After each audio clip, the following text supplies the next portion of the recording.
Hi, here. Hiya from Investing in Women, and I am delighted because today we are going to be talking with professional coach Jen Smollet and her special guest Sarah Fawcett, and we're going to be talking all about how you can confidently bring your authentic self to work. So I'm really delighted we are live on Facebook and on LinkedIn with Jen Smollet, professional coach, and her special guest Sarah Fawcett, talking all about how to confidently bring your authentic self into the workplace. So as people are logging on, if you can let us know if you can hear us all okay. I've had some tech issues. I'm now on a laptop, so a little bit different to how I normally do. But make sure if you can hear us all okay, that would be really good. Let us know. If you give us some likes and emojis as well, that would be really appreciated. But yeah, we're going to be talking all about how to bring your authentic self to work. So I'm so excited. Thank you so much, ladies. This is a really, really interesting topic. So before we start and before we talk about authentic self, do you want to introduce yourself, Jen, and then maybe introduce Sarah as well? Would that be okay? Yeah, of course. So hello, I'm Jen. I am a professional coach and I have a passion for working with women to be their authentic selves. And more recently, that's moved into supporting women in leadership roles to become unstoppable in their personal and professional careers with the foundation of being true to who they are and what matters most to them. And Sarah has joined us today to talk about her own experience of being a female leader who shows up every single day as her authentic self and can give us some insight into her experience of that and the benefits of that as well. Yeah, brilliant. So, were you were Jen's client? Is that right, Sarah? Yes, we met online at on a female kind of networking group called Sparkle and Rise, and I was interested I'd just been offered a new role basically, and I was interested to become a bit more self-confident in my ability, be my true self at work, and to really start believing in myself. Because obviously other people believed in me because I got offered that role, but I couldn't quite believe it myself. So was it like your dream job that you'd been offered? Yes. And it was a big, it was a life-changing experience working with Jen, and I'm glad to reconnect with you today, Jen, and we can go into the story. So yeah, no, thanks for. I'm glad to be here. Thanks, Liz. Yeah, no, thank you. So, I guess, what is your authentic self? I suppose that's the first thing. That'd be a good question to start. Yeah. So, to me, your authentic self is you at your core. So that is your core values. It is your beliefs. It's your motivations. It's your strengths, and it is your experience so far. It's your life story incorporated into all of that as well.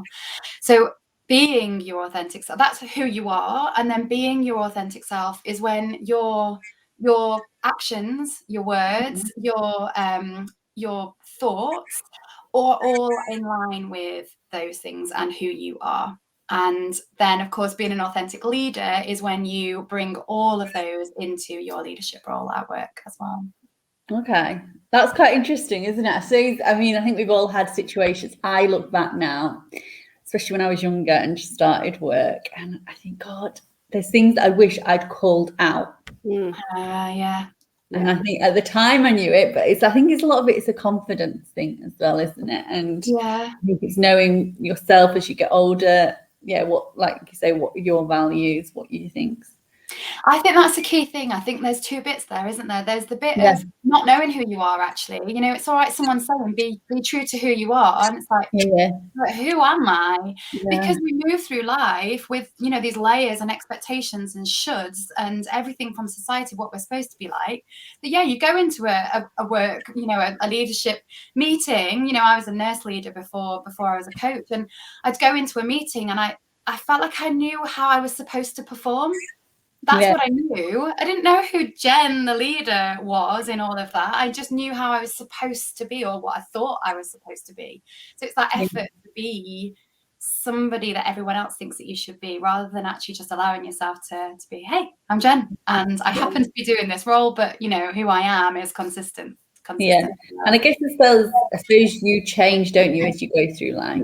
And people have different experiences, and that will shape who they are and what their values are, and things like that as well. I think for me, discovering my values was so important, because, and you only really know what they are when something happens when it's against those and you have an emotional response. So for me, I value honesty. I'm a very loyal person, but I also like to bring fun and happiness into work, and that's really important to me. And being kind to others is really important. So when I see something that's unkind, and like you said, Liz, you've seen stuff in the past that you've never called it out.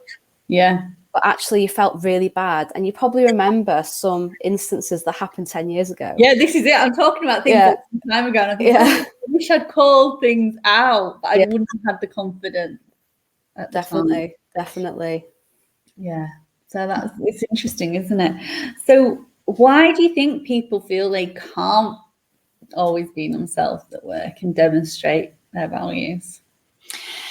I think it's because a lot of people are focusing outwards. We're not focusing inwards. I don't think we're used to in life, never mind just at work. I don't think we're used to focusing inwards and focusing on what matters to us, you know, what's important to us. We're focusing outwards. And I think that's the key thing at work as much as anything else. It's almost like we don't have the permission, or we don't think we have the permission to be who we are. We think we're supposed to do, you know, the role that we're supposed to be doing. So I think it's, like I said before, about not knowing who you are, first of all, is hard. You know, it's not like you go in and you are acting according with different values. It's just a lack of awareness there of actually what your values are, first of all. And then, second of all, I don't think we know to focus out inwards at work. I feel like we haven't got permission to do that. Yeah, I suppose when you go to work, I mean, I've always worked in quite a salesy type role, and it's very much output focused. Mm-hmm. And that's I find that judged on, and how many calls you made, how many people, you know, put for interview, like recruitment and things like that. So it is quite outwardly focused, and it just becomes a list of sort of stats, I suppose. So that's something maybe. When I was thinking about this, it's about fear and being brave, and how that all mixes in. So for me, when I've thought about kind of previous job experiences and I've not brought my true self to work, it's the fear of what people might perceive me to be. Yeah. So I'm a loud Scouser. People might find my accent a bit strong, and I have not got a strong Scouse accent. Maybe when I was 18, but not after 18 years in Yorkshire. And whatever that might perceive to be, a northern accent, you know, it's sometimes you're afraid of what people might think. And that's long gone for me. I am so proud of my heritage. People are like, oh, you Scouse, you know, even Liz, you said you've got a northern accent, amazing. So it's a big part of my my authentic self, that I'm from the Northwest. I'm proud of that. And you know, for such a long time at work, I was afraid of it, what people might think about that, and I'd tone it down. And it comes from a kind of a strong desire to fit in. Yeah. So we all feel that, don't we? Like, actually, my little girl just started school the other week, and I'm watching her and watching the other kids, and I'm like, I hope she fits in. And I think it's just such a primal. Well, that's what I was going to say. It is. It is. It's primal. You know, if you think back to the day, the way to survive in life was you fit in with the crowd because that's how you stayed safe. If you weren't part of the in crowd, you were out on your own and you were going to get eaten for breakfast. It's part of it's primal. It's built into all of us to fit in. And actually, Sarah, I didn't say it, but when you said that fear of rejection, that is absolutely, what it is. It's fear of not being accepted and actually performing as the leader and not being accepted is probably potentially easier than showing up really vulnerably as your authentic self and then being rejected. I don't know that there's kind of a worse pain than that, actually, from being vulnerable and being authentic and then not being accepted. That is really, really scary. Yeah. The other thing that I was thinking of is often you have to appear strong, especially if you're female. You don't want to appear kind of highly emotional, even though we are, and there's nothing wrong with that. And actually, it's a key strength. And showing strength, even though you're not feeling it, not being fearful of showing that you're worried about something. And I was thinking about all the times I've said yes to something, and I was already overworked. I was already got 5 deadlines on something else. I was already, didn't quite understand the task. And I said yes because I wanted to appear strong and I didn't want to appear weak in front of my male colleagues. Yeah. I think that is, I've worked with a lot of men and it's like, you never ever want to cry at work. And sometimes you've had the worst day ever and all you do want to do is cry. And it's really hard. It's actually exhausting trying to keep sometimes all your emotions in check. Yeah, definitely. Yeah. So we've talked about why people want to fit in and why people are nervous about being authentic, and it's quite a primal thing. But I suppose really we're talking now about the benefits of bringing your authentic self to it. So what are the benefits, I suppose, of like pushing down that primal instinct to fit in and being yourself and risking that rejection, which is obviously we talked about can be quite hurtful, can be quite, you've got to have a lot of confidence and be brave to do that. So what are the benefits? Why should we try and be ourselves? So I think, and obviously Sarah will give us her experience of it, but I think the benefits are, it's actually getting rid of a lot of the struggle and thinking about how exhausting it is to be performing all of the time. And actually when you allow yourself to be true to yourself, things just come easier, things flow much more easily. You can be a lot more energized, your ease feels like such a naff word, but actually ease is what I think it has, kind of things make sense. Your work day is more likely to flow. But also, I think if you're able to know who you are and be who you are at work, it's going to filter into all other areas of your life as well. I mean, if you read about being an authentic leader, part of that is integrating that into your life, your home life as well. Your connections that you have as your support in your leadership role are not just your work colleagues. They're your partner or your friend or a mentor, or you have the people around you that know what you do that are not necessarily in it, that are part of your authentic leader network of connection. So I think it's not just what it feels like at work of kind of just much easier, but just how that impacts on the rest of your life as well. With kids at home or with anything else that you do. And Sarah will share how much she does outside of work as well. Well, I just feel, a lot happier. And, all what Jen said, I can identify with, but just generally, I feel just like I'm me. Yeah. Like there's no front. And, it's once you think about who you are and you identify your values and, what's important to you and what's not, then everything else just falls away and everything just becomes a bit clearer and easier. And when I went through my coaching experience, a lot of my friends gave me feedback and said, Sarah, it's like it's you again. And it sounds really cheesy, but I really felt it. Yeah. I felt that change because I really felt that I knew who I was. Yeah. and who I wasn't at the same time. Did you feel like you were having to make a lot of changes, and were they quite big, significant changes, or were they quite subtle? I mean, yeah, or were they subtle changes? It changed over time. Yeah, it took work, and it's everyday work, because every day you have that kind of internal self-negative talk that comes back. What if they think this, and what if they think that? And again, it goes back to what people think. You never know what people think about you, and it doesn't really matter either. And when you think about kind of all these scenarios of what might happen if you do this, and what would have happened if I'd said that, that's not really productive at all. And you kind of realize that you're doing what's important to you, and that's all that matters. Yeah, good. I'd like to add there as well, Liz, because you mentioned, were there big changes? And for me, I think that that's something that holds a lot of people back, or even something that people think they need. So you can find yourself, like Sarah was at the beginning, of kind of just not feeling that peace, that inner peace, not feeling happy, just feeling like something's missing.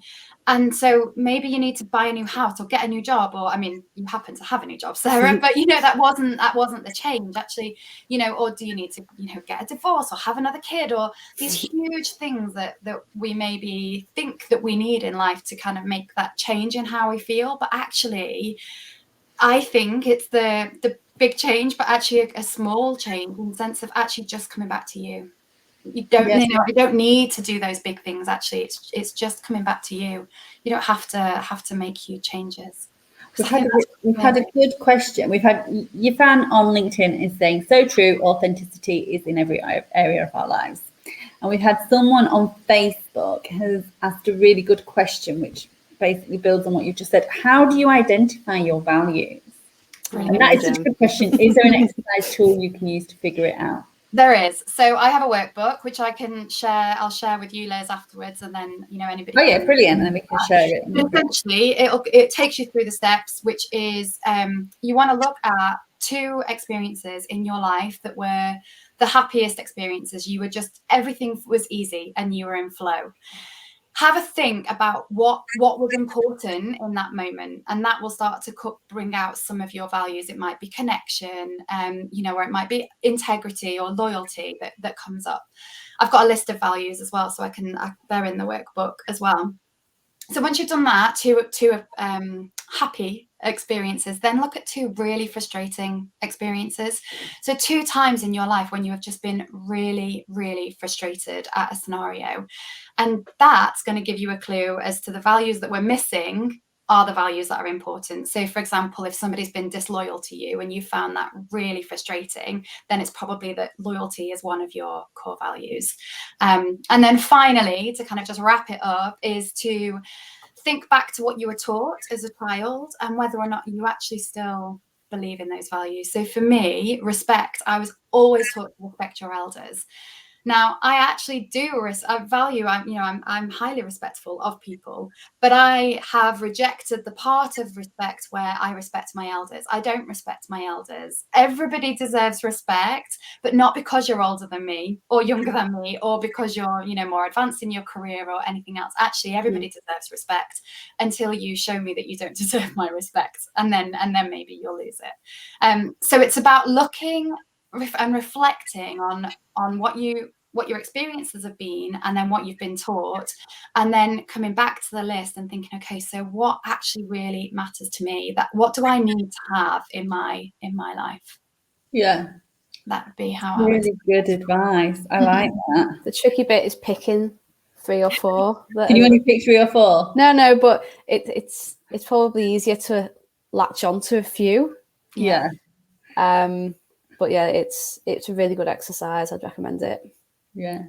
This might be a question for you, Sarah, because I'm sure there's some people watching this and are feeling that they are somebody else at work, and they don't know how to be themselves at work, and they're worried they're going to get rejected, but they really want to bring themselves to it. So what advice would you give to those people that are watching this now and think need a bit of a push? What advice would you give to somebody that wants to do it but is nervous? So sorry. You start. There was a question for you. Are you sure? Okay. I was just thinking. So I think probably start small. Yeah. You know, like whether you're afraid of sharing your mental health struggle or that's the big thing. So are you afraid of sharing your sexual orientation? That's quite a big thing as well. So maybe start small.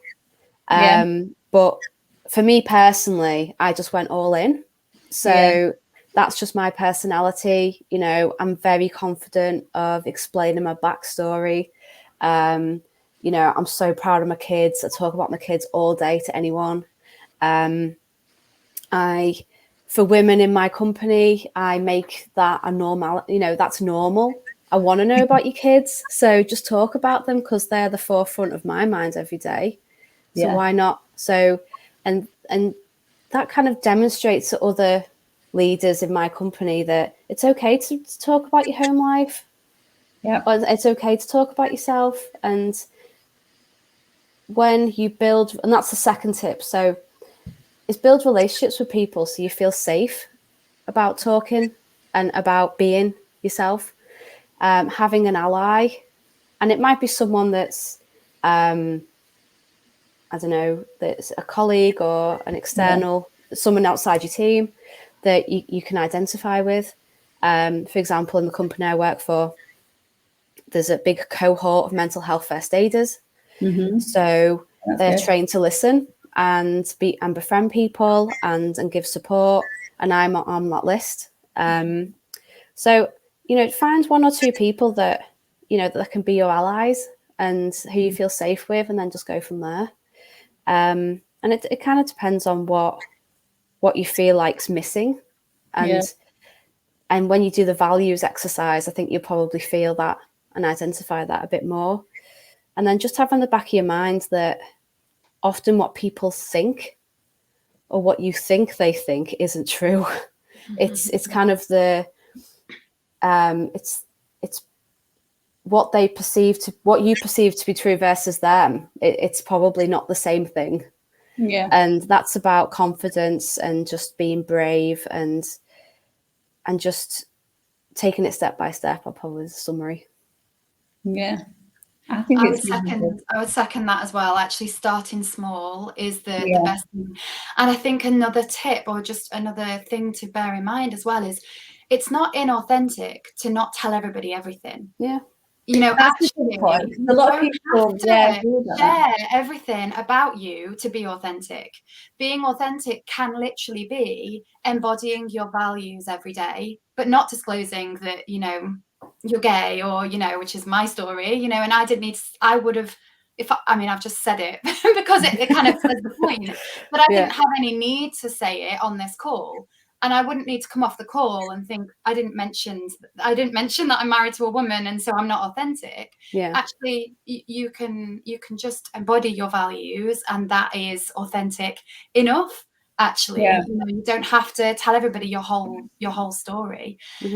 And that definitely with the values, starting small, but once you know what your value is, if your value, for example, is compassion, then you can find a small way of bringing that in, whether that's, you know, every email you send or one email per person per day, you write a little comment at the end that gives them some positive feedback.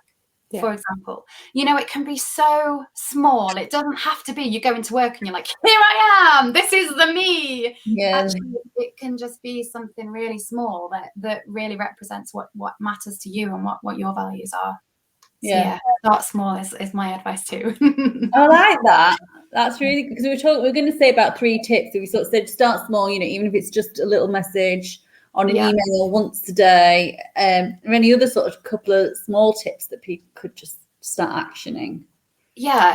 So one other thing that I was going to say was, and I'll share this to you as well, with you as well, is a website that you can go to, which is research and evidence based, and they're doing research in the States, and it's called VIA, character strengths.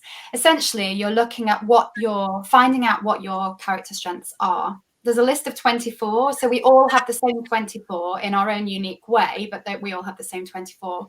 But they'll put them in order for you. So your top 5 character strengths, they're the ones that are going to make you feel energized, and you're going to feel good when you're using them. So this is kind of a way of helping it to feel easy as well. You can take your character strengths and bring them to the role that you're doing. So, for example, for me, love of learning is one of my character strengths. Actually, when it comes to coming on for this call today, if I tap into my love of learning, I can think, okay, well, I really want to read some research about being your authentic self. That's how it makes it authentic to me. Whereas someone else, it might be that they value curiosity. So they come to the call thinking, I'm going to draw as much out of Sarah as I can, and actually it's about using your strengths in your own way in the role that you already do. Okay. Yeah. That's really good advice. And that, I suppose, like basically reinforces the point you made earlier about why we should try to be authentic, because then basically that energy, when you're enjoying something, you feel more energized, and that energy is going to power you forward, I suppose, in your job, in other areas of your life as well. So people can see that in your face. Yeah. You're not going to be able to see that, but they'll see your eyes sparkle when you talk about something that you're passionate about. Yeah. And they'll see it in your gestures, they'll see it in your smile, and people will then identify that okay, that's what they believe in, and that's what's important to them. Yeah, that's important. Okay, so we've spoken a bit about as well what people can expect if they start becoming more authentically them as well. Is there anything else you want to add to that? I mean, just, and I feel like I'm maybe biased, I don't know, but I think it's life-changing. It is life-changing. Everything becomes possible. The ceilings that we have on us, the glass ceilings, or everything becomes possible. If you can be your authentic self and you can enjoy the benefits of being true to who you are at work, everything comes easier, you're in more flow, you're energized, you're excited, you're fulfilled, you're happy. All of those things then just mean that you're going to draw the things that are, the experiences that work for you, the roles that work for you, the people that work for you. You're going to be like a magnet attracting all of those things, and literally, the world is yours. Yeah, it sounds good. I really believe it, and obviously you can tell from what I'm talking, but it's life-changing. Yeah, it's good. So you're going to share the workbook where people can identify their values. And did you say there was a website as well, which people... Yes, yeah, the VIA Character Strengths website. I'll share that as well. Can have a look on there. And are you running a course? Is that right, or something?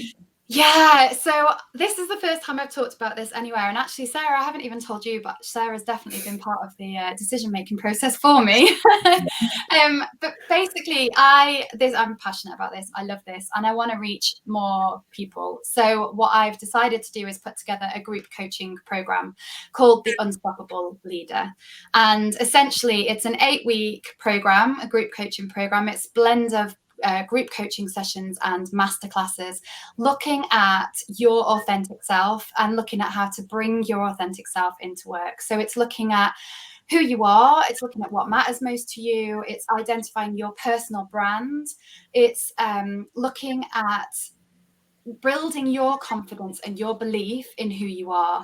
So it's for female leaders that actually are doing well and maybe are in a role where you're successful, but you're waiting for people to figure out, to find you out. You're waiting for people to realize that you're not as great as they think you are, or you're second guessing yourself all of the time, or you are overcompensating all the time for what you perceive as things that you're lacking in. So it's a program for bringing your authentic self to work into your leadership role, but it's also about building up your belief and trust in yourself as well. And I'm so excited for it. So it's going to start. When does it start? October, and it's the first time I've run it as a group coaching program. So it is going to be at a low price as well. So it's only going to be £247 for the whole 8 weeks, which is ridiculously low. But I want to do it for the first time with a group of women who I can really kind of dive deep with and do it. But I've done the teaching before and I've done the coaching before, but I haven't done it in this way before. So that's why it's low, because I want to bring people in and do it in a way that works for them and for me as the first run through. Yeah, so brilliant. Okay, so you maybe pop the link to that course. Yes, I'll put that in the comments. Yeah. We've had another question. So keep the questions coming, people that are watching. So Deborah on LinkedIn, she says she's currently reevaluating her career choices in an attempt to be authentic to her true self. Do you have any advice on how to be more confident, especially when you're older and maybe need to retrain, upskill? Okay. So any advice on how to be more confident? I absolutely come back to looking at your values and exploring what matters most to you. Come back to your character strengths and what you're really good at, and allowing yourself to focus on that, as well as retraining and upskilling. There's nothing wrong with retraining. There's nothing wrong with upskilling.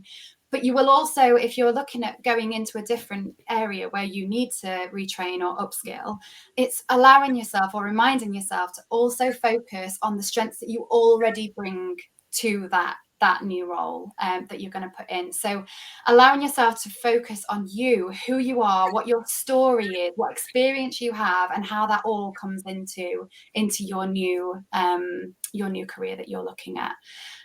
For myself, just to share an example, I suppose, but my background is working as a children's nurse in intensive care.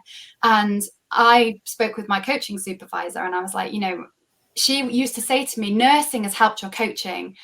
And I couldn't really, I was like, that's so different though. I don't know if it has, but actually when I think about it, I have sat with parents who are losing, maybe losing, I probably should be careful of trigger warnings there, but I've sat in very difficult situations with people experiencing really, really hard things. And actually that has allowed me to sit with other people's pain, and it's given me the skills to do that. So not that coaching is about pain, but of course it can come up. And actually for you, Deborah, I would say it's looking at that. It's looking at all of the things that your previous life experience has given you that makes you who you are, makes you the wonderful person that you are, that allows you to take that into your new career. I hope that. I suppose as well, it would help you if you knew what your values were, maybe to decide what you're going to reskill, what you're going to retrain in. There's no point retraining in something that doesn't work for your values and who you are.